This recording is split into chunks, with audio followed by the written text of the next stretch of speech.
Hey, what's up, guys? How's it going? So, the original Xbox. Now, when it comes to the sixth generation of video games, this console stands out a lot. I mean, look at what was there before. You had Sega with the Dreamcast, Nintendo with the N64, Sony with the PS1. I mean, of course, these are all Japanese companies. And then you got the Xbox. Now, we're gonna dive into the history a little bit later, but for now, let's just talk about the console itself. I mean, first of all, let's just look at the startups of other consoles compared to this big beast.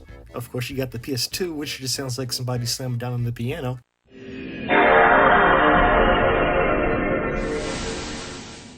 Then, of course, we all know the classic GameCube startup.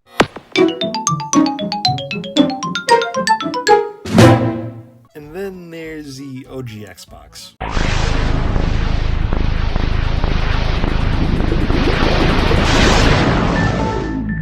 Man, those sounds bring back a lot of memories. Those sounds remind me of a simpler time, but we're going off the rails. When you start up the OG Xbox, it sounds like you're starting up a nuclear reactor. It sounds like you're starting up something brand new, something powerful. I mean, let's just take a look at the menus. And I would say that this is another way that the OG Xbox kind of stands out. There's been no other game menu like this. I mean, I'm just going to come out and say it. There hasn't been a good Xbox game menu since the Blades menu.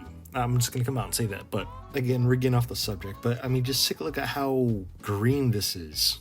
Now, I know some people just see it as just a regular game menu, but there's something more beyond that. Of course, there's little Easter eggs. Of course, we all know the creepy noises and the NASA Apollo sounds. And of course, the Xbox Easter egg and the Timmy Easter egg. There's just a lot more to this menu than the average person thinks.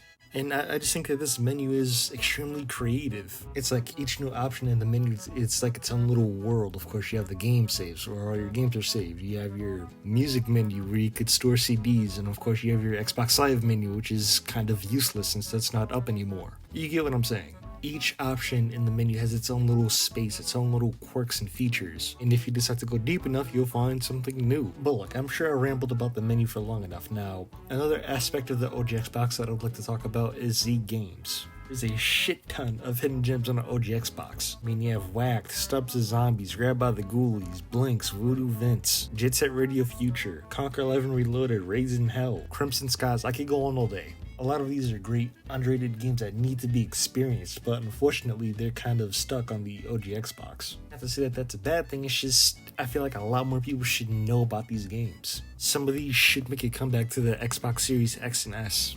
Look, ladies and gentlemen, I believe you've been on the introduction for long enough. My apologies for that, I ramble a lot. Now, what I'm going to do here today is just bring on a couple of friends and they're going to talk about their experience and a few hidden gems for the original Xbox. Why? Well, because the OG Xbox seems to be getting popular again. As you could obviously tell, I love the original Xbox, and so do a few friends of mine, and I just want them to share their experience and love for the console. I'm glad to see that the original Xbox is finally getting the love it deserves, at least on the retro side. But look, speaking of love for the OG Xbox, the one person I need to get started with is my boy, Pizza Dad. He's a really underrated YouTuber if you want to go check him out, and yeah, he's a fan of the OG Xbox, so I'm pretty sure he could recommend some hidden gems. Pizza Dad, I guess, take it away. The original Xbox is a fascinating little machine. Because it was backed up by the tech juggernaut that is Microsoft, many developers, big and small, made games exclusive for the Xbox for a little extra change in their pocket. But what made the console so interesting is that it was the most powerful system on the market at the time, and still to this day has a very large library of unique exclusives, many of which haven't been ported or re-released still to this day. And I'm going to talk about a few of them, because I was asked to. Obviously. Quantum Redshift is the kind of mascot for what the original Xbox represented, or at least it does in my mind. It's a small-scale game made by an up-and-coming developer that was simply meant to emulate a popular series, while also being exclusive to Xbox. In this case, it was Wipeout, and because of that, it's a fun, fast-paced racer with a lot of charm. The developer, Curly Monsters, put a lot of work into it, and it shows, despite it only being their second game. The maps look beautiful, the music by Junkie XL is a fucking bop, the car combat is a nice extra layer on top of the racing, and each character has a rivalry with another character. Yeah, there is a surprising amount of world building that went into this, which isn't what you'd expect for a racing game you'd find for $5 to $6 at your local game store. Yeah, the cutscenes look like ass, the vehicles are a bit difficult to control, which gives this game a bit of a learning curve, and there's only 7 or so maps. But looking back at it, it's still a very, very interesting little gem that you should definitely pick up.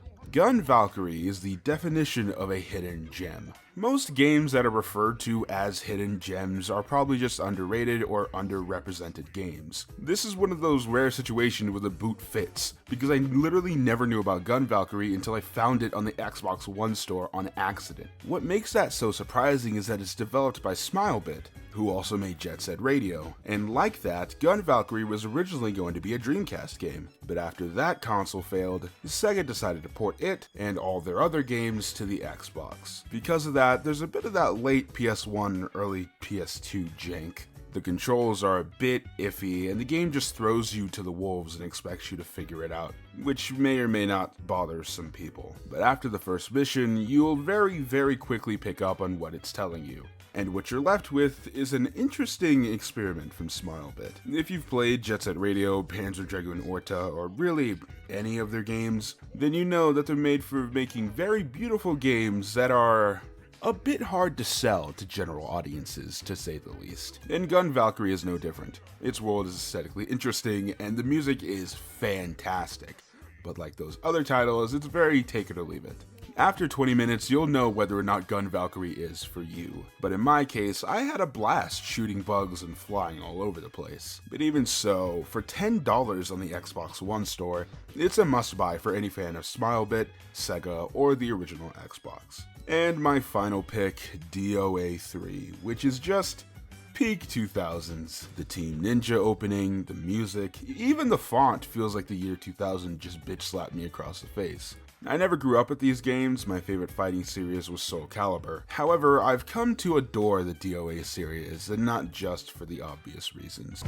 Because 3 is a very fun fighter within its own right. While every game for the system was technically beautiful, DOA 3 pushed the Xbox's promise of being the most powerful console to its limits. The environments, the character models, the obvious jiggle physics, the water, oh my gosh. Not to mention the addition of the multi-layered levels, which still wow me to this day. Team Ninja found a way to make this game not just fun, but visually impressive, especially when playing it on modern systems through backwards compatibility. I think that too many people ignore earlier installments of a fighting game series and immediately assume that the most recent one is best. To be fair, it's very easy to do this with genres that are often reliant on multiplayer, like shooters, party games, and yes, fighters.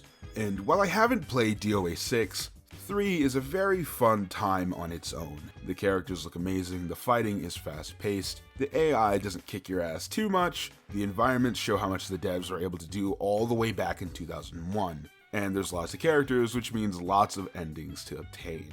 But yeah, those are my 3 picks, and that barely scratched the surface of what the system has to offer.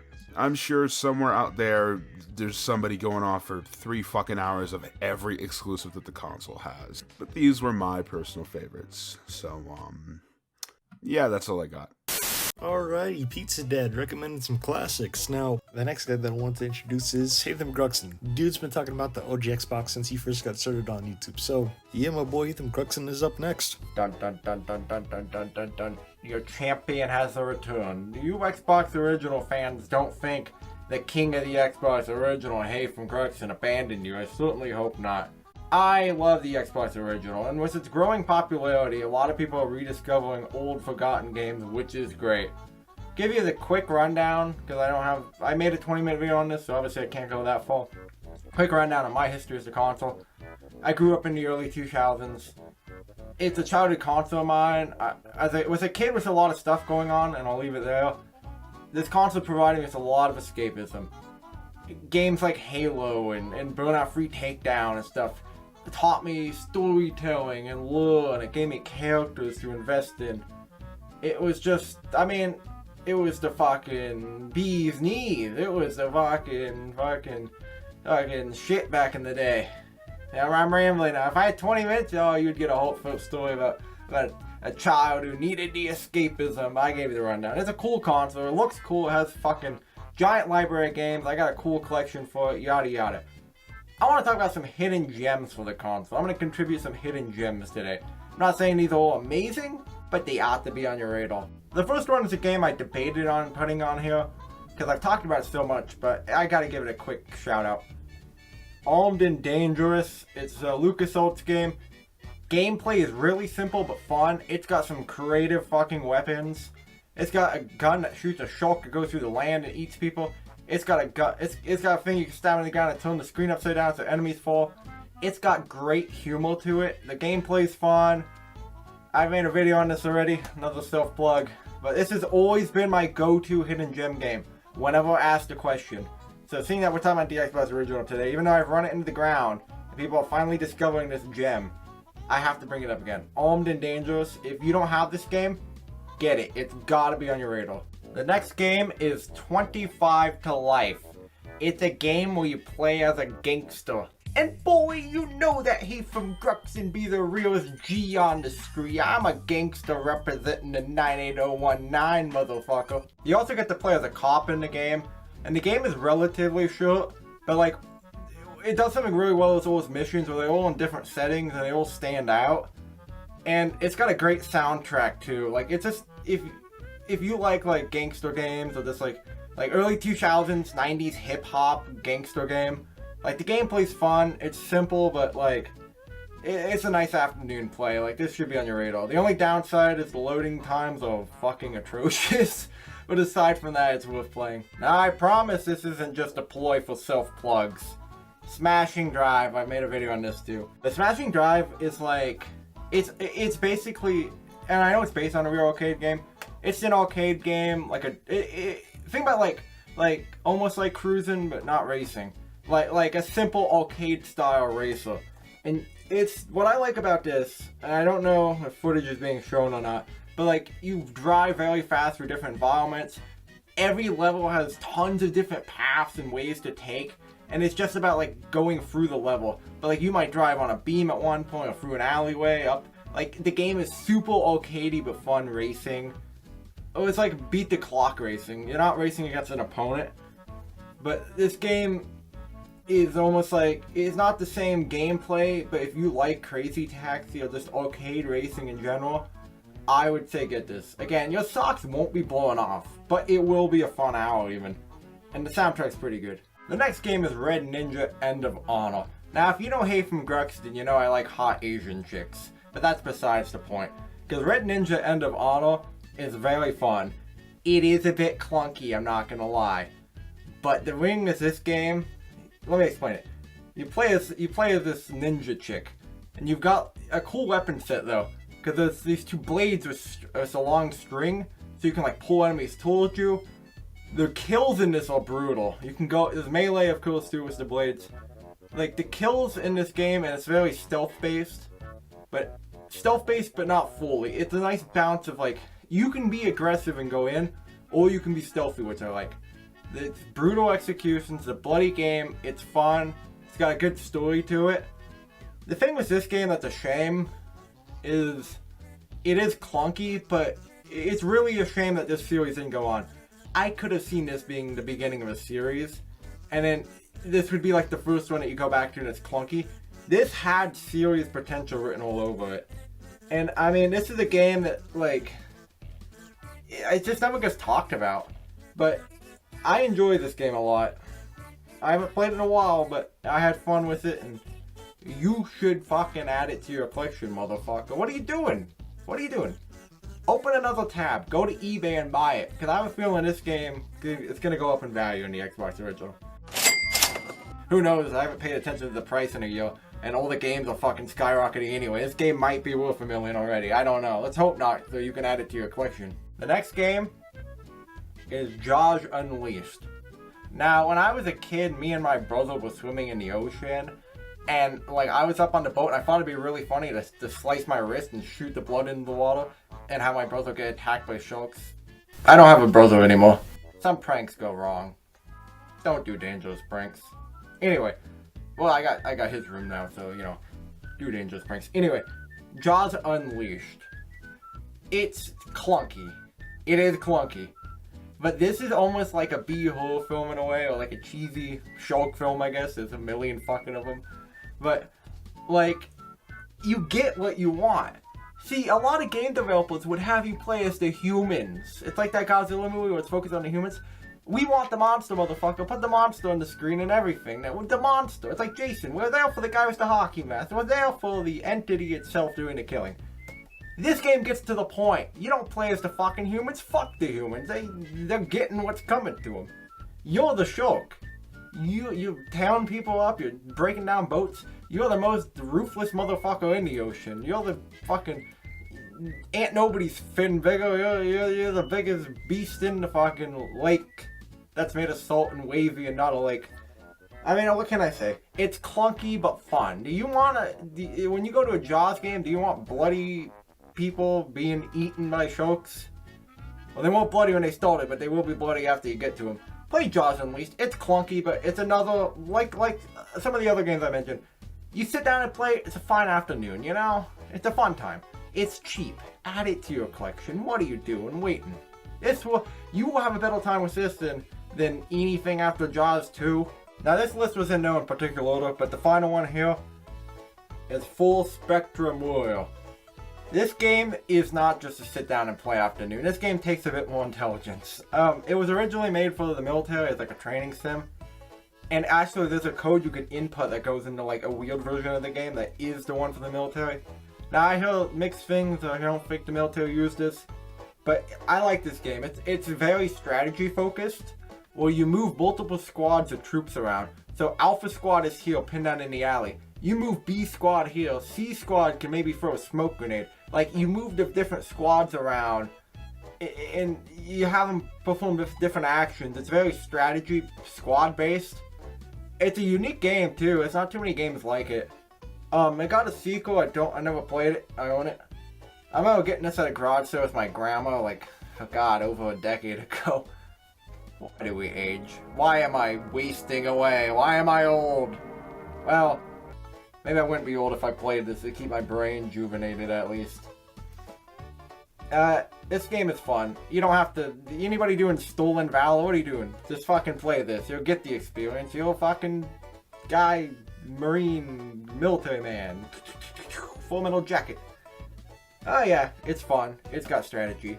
Is my rambling about these games a selling point? Is it doing anything for anybody?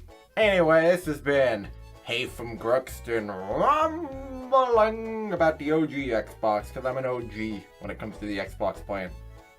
Kids today is Fortnite, Full Spectrum Warrior. That's where it's at. Anyway, Nostalgia64, thank you for allowing me onto your video. And if you're watching this and you're not subbed to Hey from Gruxton, I'm one of the best game collecting retro gaming channels that's not even focused on that per se. Come check out Hey from Gruxton. Adios. And that was Hey from Gruxton. Now the next guy I want to introduce is a bit of an OG. Dude's been kicking it since the 80s and he actually played the OG Xbox at launch. I say that because, you know, me, Ethan Gruxton, and Pizza Dad think of the OG Xbox as a retro console. He's actually been there since day one, but enough bullshit. Shreeps. First of all, Nostalgia, thank you very much for letting me speak on your video here and inviting me as a guest. The OG Xbox, you know, released in November 2001. It was... First of all, it was a grand era of gaming. You know, you had the top three doing what they usually do, the GameCube, PlayStation 2, and of course the Xbox, which released later in November in 2001. It was a time when Grand Theft Auto 3 had just released in October on the PS2, right before Xbox was released. And I remember at that time, my girlfriend actually, I had a PS2, and my girlfriend at the time actually had bought me a GameCube for Christmas that year. But I remember just seeing, you know, being there at the store, and me being a gamer of a long time, I actually grew up on PC roots. So to see the Xbox, I was actually probably more excited about the original Xbox than any of the other consoles. I was a console gamer too, you know, I've always had all of my consoles, but a lot of my roots in gaming were also in PC. So knowing Microsoft, you know, obviously they have their roots in PC gaming, or the PC universe, I would say. I was probably the most excited for the original Xbox. You know, technologically speaking, it was far more advanced. It included an Ethernet port, you know, already on it. I had to buy an Ethernet adapter for the PlayStation 2 and for my GameCube.